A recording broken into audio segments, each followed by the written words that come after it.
ನಮ್ಮ ಪ್ರದೀಪ್ ಅಣ್ಣ ಅವ್ರನ್ನ ನನ್ನ ಸ್ವಂತ ಅಣ್ಣ ಅಂತ ಅನ್ಕೊಂಡಿದ್ದೆ ನಾನು ಬರುತ್ತೆ ಬರುತ್ತೆ ಅಂತ ನೋಡಿ ನೋಡಿ ಎಲ್ಲ ಹೆಸರು ಬರುತ್ತೆ, ಲಾಸ್ಟ್ಗೂ ಅನೌನ್ಸೇ ಮಾಡಲಿಲ್ಲ. ತುಂಬ ನೋವಾಗ್ಬಿಡ್ತಾಳ, ತುಂಬ ನೋವಾಗಿ ತುಂಬ ನೊಂದ್ಬಿಟ್ರಿ.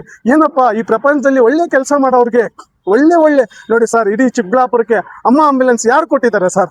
ನಿಮಗೆ ಗೊತ್ತಿರೋ ಪ್ರಕಾರ ನೀವು ಒಂದು ಸಚಿವ ಸ್ಥಾನ ಸರ್, ಒಂದು ಸಚಿವ ಸ್ಥಾನ, ಆ ಒಂದು ಸಚಿವ ಸ್ಥಾನಕ್ಕೆ ನಮ್ಮ ಅಣ್ಣನಿಗೆ ಕೊಟ್ಟಿದ್ದೀರಿ. ಇನ್ನೂ ಅಭಿವೃದ್ಧಿ ಕೆಲಸಗಳಾಗ್ತಾ ಇತ್ತಲ್ಲ ಸರ್. ಯೂತ್ ಬರಬೇಕು ಅಂತ ಹೇಳ್ತಾರೆ ಸರ್. ಎಲ್ಲಿ ಸರ್ ಪಕ್ಷದಲ್ಲಿ ಯೂತ್ ಬರಬೇಕು ಅಂತ ಅವರೇ ಹೇಳ್ತಾರೆ. ನಮ್ಮ DK ಶಿವಕುಮಾರ್ ಸಾಹೇಬ್ರಿಗೆ ಒಂದೇ ಒಂದು ಅವಕಾಶ ನಮ್ಮ ಪ್ರದೀಪ್ ಅಣ್ಣ ಅವ್ರಿಗೆ ದಯವಿಟ್ಟು ಕೊಡಿ ಅಂತ ಕೇಳ್ಕೊತಾ ಇದ್ದೀನಿ ಸರ್. ಮೊದಲಿಗೆ ನನ್ನ ಹೆಸರು ಹರೀಶ್ ಕುಮಾರ್ MLA ಅಂತ. ನನಗೆ ಬುದ್ಧಿ ಬಂದಾಗಿಂದನೂ, ನನಗೆ ವಯಸ್ಸು ಬಂದಾಗಿಂದನೂ ಕಾಂಗ್ರೆಸ್ ಪರವಾಗಿ ನನಗೆ ತುಂಬ ಇಷ್ಟ. ಕಾಂಗ್ರೆಸ್ ಅಂತಂದರೆ ಏನೇ ಆಗಲಿ, ಸ್ಟ್ರೈಕ್ಗಳಾಗಲಿ. ಮೊದಲಿಗೆ ನಾನು NSU ಪ್ರೆಸಿಡೆಂಟ್ ಆಗಿದ್ದೆ, ಡಿಗ್ರಿ ಕಾಲೇಜ್ ಓದುವಾಗ NSU ಪ್ರೆಸಿಡೆಂಟ್ ಆಗಿದ್ದೆ. 3 ವರ್ಷ ಕೆಲಸ ಮಾಡಿರ್ತೀನಿ. ಆ 3 ವರ್ಷದಲ್ಲಿಂದನೂ ಅವತ್ತಿಂದನೂ ನನಗೆ ರಾಜಕೀಯದ ಬಗ್ಗೆ ಹಾಗೂ ಚಟುವಟಿಕೆಗಳು, ಸ್ಟ್ರೈಕ್ಗಳಿರ್ಬೋದು, ಏನೇ ಒಂದು ಅನ್ಯಾಯ ಆಗ್ತಾ ಇದೆ ಅನ್ನೋ ಹತ್ರ ನ್ಯಾಯ ಮಾಡೋಣ ಅಂತ ಹೋಗ್ತಾ ಇದ್ದೆ. ಇಷ್ಟೆಲ್ಲ ಮಾಡಿ ಮೊನ್ನೆ ಪ್ರಭಾವಿ ನಮ್ಮ ಸುಧಾಕರ್ ಅವ್ರ ಬಗ್ಗೆ ಅವ್ರ ಮುಂದೆ ಯಾರು ಗೆಲ್ಲಲ್ಲ, ಅವ್ರ ಮುಂದೆ ಆಗೋದೇ ಇಲ್ಲ ಅಂತ ಅಂದಾಗ ನಮ್ಮ ಪ್ರದೀಪ್ ಅಣ್ಣ ಅವರು, ನನ್ನ ಕೊಲಿಗೋರು, ಜೊತೆಯಲ್ಲಿ ಕೆಲಸ ಮಾಡಿರ್ತೀರಿ ನಾವು, ನೀವೆಲ್ಲ ಸಾರ್ ಅಂತ ಅನ್ಬೋದು. ನಾನು ಬಟ್ ಅಣ್ಣ ಅಂತ ಕರಿತೀವಿ, ತುಂಬ ಆತ್ಮೀಯತೆ ನನಗೂ ಅವ್ರಿಗೂ. ಬಟ್ ಆಗೋದೇ ಇಲ್ಲ ಅಂತ ಅಂದಾಗ ನಾವೆಲ್ಲ ಕೈ ಜೋಡಿಸಿದ್ವಿ. ಅಣ್ಣ ಅವರಿಂದ ನಾವಿದ್ದೀರಣ್ಣ, ನೀವು ಬರಲೇಬೇಕು, ನಿಂತ್ಕೊಬೇಕು ಅಂತೇಳಿ ಹಗಲು ರಾತ್ರಿ ನಮ್ಮ ಕೈಲಾಗಿದ್ದು ತನು ಮನ ಧನ ಸಮೇತ ನಾವು ಎಲ್ಲ ನಮ್ಮ ಚಿಕ್ಕಬಳ್ಳಾಪುರ ಡಿಸ್ಟಿಕ್ ಅವರು, ಅಪ್ಪ ಅಮ್ಮಂದ್ರು, ಅಕ್ಕಂದ್ರು, ತಂಗಿಯರು, ತಾಯಂದ್ರು ಎಲ್ಲರೂ ಕೂಡ ಕೈ ಜೋಡಿಸಿ, ನನ್ನ ಮಗನೇ ನಿಂತ್ಕೊಂಡಿದ್ದಾನೆ ಎಲೆಕ್ಷನಲ್ಲಿ, ನನ್ನ ಮಗನಿಗೆ ನಾನೇ ಗೆಲ್ಲಿಸ್ಬೇಕು ಅನ್ನೋ ಥರ. ಇನ್ನು ಕೆಲವರು ದುಡ್ಡಿನ ಆಮೋಹ ತೋರಿಸಿದ್ರು, ಬಟ್ ಕೆಲಸ ಬರಲಿಲ್ಲ. ಭಗವಂತ ನಂಬ್ಕೊಂಡಿರೋದಕ್ಕೆ ಭಗವಂತ ನಮಗೆ ಒಳ್ಳೆ ಒಂದು ಅಧಿಕಾರನೇ ಕೊಟ್ಟರು. ಹಾಗೆ ನಮಗೆ ಒಳ್ಳೆ ಒಬ್ಬ ನಾಯಕನ ಕೊಟ್ಟಿದ್ರು. ಏನಂತ ಹೇಳಬೇಕು ಅಂತಂದರೆ ಅಹಿಂದ ನಾಯಕನೇ ಅಂತಲೇ ಹೆಸರು ತೊಗೊಂಡ್ಬಿಟ್ರು. ಆ ಥರ ಕೆಲಸಗಳು ಮಾಡಿಕೊಂಡು ಒಳ್ಳೊಳ್ಳೆ ಅಭಿವೃದ್ಧಿ ಮಾಡ್ಕೊಂಡು ಬಂದಿದ್ರು. ಅಂಥವ್ರಿಗೆ ಇವತ್ತು ನಮ್ಮ ಸಚಿವ ಸ್ಥಾನ ತಪ್ಪಿದೆ.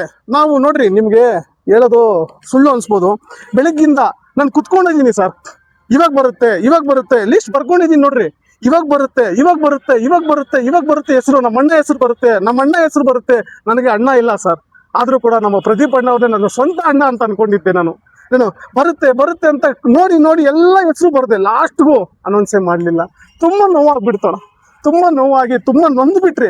ಏನಪ್ಪ ಈ ಪ್ರಪಂಚದಲ್ಲಿ ಒಳ್ಳೆ ಕೆಲಸ ಮಾಡೋರಿಗೆ ಒಳ್ಳೆ ನೋಡಿ ಸರ್, ಇಡೀ ಚಿಕ್ಕಬಳ್ಳಾಪುರಕ್ಕೆ ಅಮ್ಮ ಆಂಬ್ಯುಲೆನ್ಸ್ ಯಾರು ಕೊಟ್ಟಿದ್ದಾರೆ ಸರ್?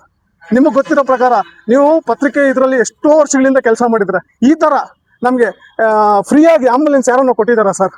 ಹಗಲು ರಾತ್ರಿ ಓಡಾಡ್ತಾನೆ ಇದೆಯೇ? ಆ ಥರ ಒಂದು ಸೇವೆ ಮಾಡಿರೋಂಥವ್ರಿಗೆ, ಅದೇ ರೀತಿ ಬಡ ಮಕ್ಕಳಿಗೆ ವರ್ಷ ಫೀಸು, ಸ್ಕಾಲರ್ಶಿಪ್ಪು, ಬಟ್ಟೆಗಳು ಎಲ್ಲ ಕೊಟ್ಟಿದ್ದಾರೆ ಸರ್. ಅದ್ರ ಜೊತೆಗೆ ನಮ್ಮ ಅಮ್ಮಂದಿರಿಗೆ, ಅಕ್ಕಂದಿರಿಗೆ ವರಮಹಾಲಕ್ಷ್ಮಿ ಹಬ್ಬಕ್ಕೆ ವರ್ಷ ಅರ್ಶಿನ ಕುಂಕುಮಕ್ಕೆ ಕೊಟ್ಕೊಂಡೇ ಬರ್ತಾ ಇದ್ದಾರೆ. ಅದ್ರ ಜೊತೆಗೂ ಕೂಡ ಮನೆಗೂ ಹೋಗ್ತಾರೆ. ಮನೆಗೂ ಹೋಗಿ ನಿನ್ನ ಕಷ್ಟ ಏನು, ನೀನು ನೆಲದಲ್ಲಿ ಕುತ್ಕೊತಾರೆ ಸರ್. ಚಾಪೆ ಇಲ್ಲ, ಮಣ್ಣಲ್ಲಿ, ನೆಲದಲ್ಲಿ. ನಾವು ಒಂದಲ್ಲ ಒಂದು ಹತ್ರ ಹೋದಾಗ ಯೋಚನೆ ಮಾಡ್ತೀರಿ ಕುತ್ಕೊಬೇಕಾದ್ರೂ ಕೂಡ. ಬಟ್ ಅಣ್ಣನಿಗೆ ಆ ಥರ ಇಲ್ಲವೇ ಇಲ್ಲ. ನೆಲದಲ್ಲಿ ಕುತ್ಕೊತಾರೆ. ಅವ್ರ ಜೊತೆಲಿ ಅವ್ರು ಏನು ತಿಂತಾರೋ ಅದನ್ನೇ ತಿಂತಾರೆ. ಅಂಥದ್ರಲ್ಲಿ ಇವತ್ತು ಅಷ್ಟೆಲ್ಲ ಕೆಲಸ ಮಾಡ್ಕೊಂಡ್ಬಂದು, ಅಷ್ಟೆಲ್ಲ ನೀತಿ ನಿಜಾಯಿತಿಯಿಂದ ಇದ್ದು, ಒಳ್ಳೊಳ್ಳೆ ಗೌರ್ಮೆಂಟ್ ಆಫೀಸ್ಗಳು, ಒಳ್ಳೊಳ್ಳೆ ಕೆಲಸಗಳು, ಒಳ್ಳೊಳ್ಳೆ ಜನರಿಗೆ ಸಹಾಯ ಆಗ್ಬೋದು, ಏನೇ ಆಗ್ಬೋದು. ಇನ್ನೊಂದು MLA ಅಂದಿದ ತಕ್ಷಣ ಎಲ್ಲೋ ಇರ್ತಾರೆ. ಬಟ್ ಇವ್ರು ಹಂಗಲ್ಲಲ್ವ ಸರ್? ನಾವು ಹೋಗಿದ ತಕ್ಷಣ ಸಿಗ್ತಾರೆ, ಇಲ್ಲ ನಮ್ಮನ್ನ ಹುಡ್ಕೊಂಡ್ಬರ್ತಾರೆ. ಈಗ ನಾನು ಒಂದೇ ಮಾತು ಹೇಳಕ್ಕೆ ಇಷ್ಟಪಡ್ತೀನಿ ಸರ್, ಇವೆಲ್ಲ ಬಿಡಿ, ಇವೆಲ್ಲ ಮಾಡಿದ್ದಾರೆ, ಜನರಿಗೂ ಗೊತ್ತು, ಎಲ್ಲ ನೋಡ್ತಾನೆ ಇದ್ದಾರೆ ಸರ್. ಆದರೂ ಕೂಡ ನಮಗೆ ಸಚಿವ ಸ್ಥಾನ ಕೊಟ್ಟಿದ್ದಿದ್ರೆ ತುಂಬ ಮನಸ್ಸಿಗೆ ಆನಂದ ಇರ್ತಾ ಇತ್ತು. ಇನ್ನಷ್ಟು ಶಕ್ತಿ ಬರ್ತಾ ಇತ್ತು ನಮ್ಮ ಕಾಂಗ್ರೆಸ್ಸಲ್ಲಿರುವಂಥವ್ರಿಗೆ ಆಗಿರ್ಬೋದು, ಎಲ್ಲರಿಗೂ ಕೂಡ. ಅವ್ರಿಗೂ ಅಂದರೆ ಒಂಥರ ಬ್ರ್ಯಾಂಡ್ ಇದ್ದಂಗೆ. ಅಂಥದ್ದನ್ನು ನಾವು ಇನ್ನೂ ಕೆಲಸ ಮಾಡೋದಕ್ಕೆ ಜಾಸ್ತಿ ಅಭಿವೃದ್ಧಿ ಮಾಡೋದಕ್ಕೆ ಅವಕಾಶಗಳಿರ್ತಾ ಇತ್ತು. ಅಂಥದ್ದನ್ನು ಎಲ್ಲ ಡಿಸ್ಟ್ರಿಕ್ಟ್ಗಳು ಕೊಟ್ಟಿದ್ದಾರೆ ಸರ್. ನಮ್ಮ ಚಿಕ್ಕಬಳ್ಳಾಪುರದಲ್ಲಿ ಒಂದೇ ಒಂದು ಸಚಿವ ಸ್ಥಾನ ಸರ್, ಒಂದು ಸಚಿವ ಸ್ಥಾನ. ಆ ಒಂದು ಸಚಿವ ಸ್ಥಾನಕ್ಕೆ ನಮ್ಮ ಅಣ್ಣನಿಗೆ ಕೊಟ್ಟಿದ್ದರೆ ಇನ್ನೂ ಅಭಿವೃದ್ಧಿ ಕೆಲಸಗಳಾಗ್ತಾ ಇತ್ತಲ್ಲ ಸರ್. ಯೂತ್ ಬರಬೇಕು ಅಂತ ಹೇಳ್ತಾರೆ ಸರ್. ಎಲ್ಲಿ ಸರ್ ಪಕ್ಷದಲ್ಲಿ ಯೂತ್ ಬರಬೇಕು ಅಂತ ಅವರೇ ಹೇಳ್ತಾರೆ. ಯೂತ್ ಇದ್ರೇ ಏನಾದರೂ ಮಾಡೋದಕ್ಕೂ ಅಂತ ಹೇಳ್ತಾರೆ. ಆದರೂ ಕೂಡ ನಮ್ಮ ಯೂತ್ಗೆ ಬರೀ ಹೇಳಕ್ಕೆ ಮಾತ್ರನ ಸರ್. ಅವಕಾಶಗಳು ಬಂದಾಗ ಕೊಡ್ಬೋದಾಗಿತ್ತಲ್ವ ಸರ್?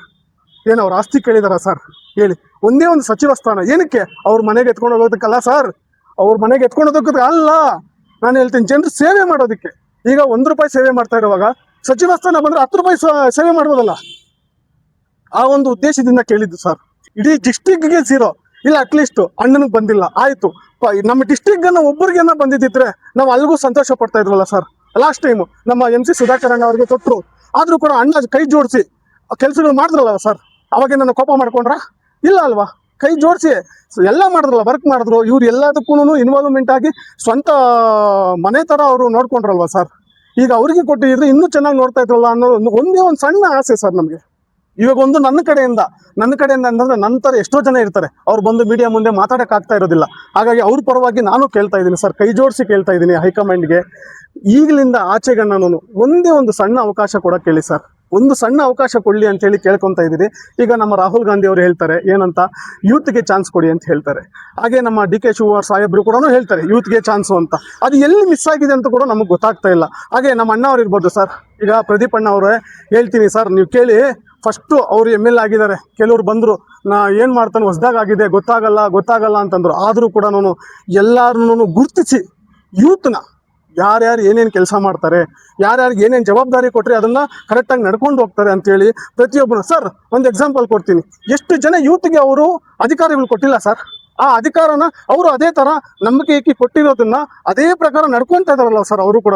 ಹಾಗೆ ನಾವು ಕಷ್ಟಪಟ್ಟಿದ್ದೀರಿ. ಇವಾಗ ಅಣ್ಣ ಅವರಿಗೆ ಸಚಿವ ಸ್ಥಾನ ಕೊಟ್ಟಿದ್ರೆ ಇನ್ನೂ ಜವಾಬ್ದಾರಿ ಜಾಸ್ತಿ ಆಗಿರೋದು. ನಮ್ಮಂಥವ್ರು ದುಡ್ದಿರೋಂಥವ್ರು ಏನಪ್ಪ ಅಂತ ಹೇಳಿದ್ರೆ ತುಂಬ ದುಡ್ದಿರ್ತೀರಿ, ನಾವು ಕೇಳಕ್ಕೆ ಹೋಗಿರೋದಿಲ್ಲ. ಅಂಥವ್ರ ಗುರುತಿಸಿ ಯೂತು ನೀನು ಬರಬೇಕಪ್ಪ, ನೀನು ಇಂಥ ಕೆಲಸ ಮಾಡು ಅಂತೇಳಿ ಜವಾಬ್ದಾರಿ ಕೊಟ್ಟಾಗ ನಮಗೂ ಕೂಡ ಒಳ್ಳೇದಾಗತ್ತಲ್ವ ಸರ್, ಅದಕ್ಕೋಸ್ಕರ ದಯಮಾಡಿ ರಿಕ್ವೆಸ್ಟ್ ಮಾಡಿ ಕೇಳ್ಕೊತಾ ಇದ್ದೀನಿ ನಮ್ಮ DK ಶಿವಕುಮಾರ್ ಸಾಹೇಬ್ರಿಗೆ, ಒಂದೇ ಒಂದು ಅವಕಾಶ ನಮ್ಮ ಪ್ರದೀಪ್ ಅಣ್ಣ ಅವ್ರಿಗೆ ದಯವಿಟ್ಟು ಕೊಡಿ ಅಂತ ಕೇಳ್ಕೊತಾ ಇದ್ದೀನಿ ಸರ್.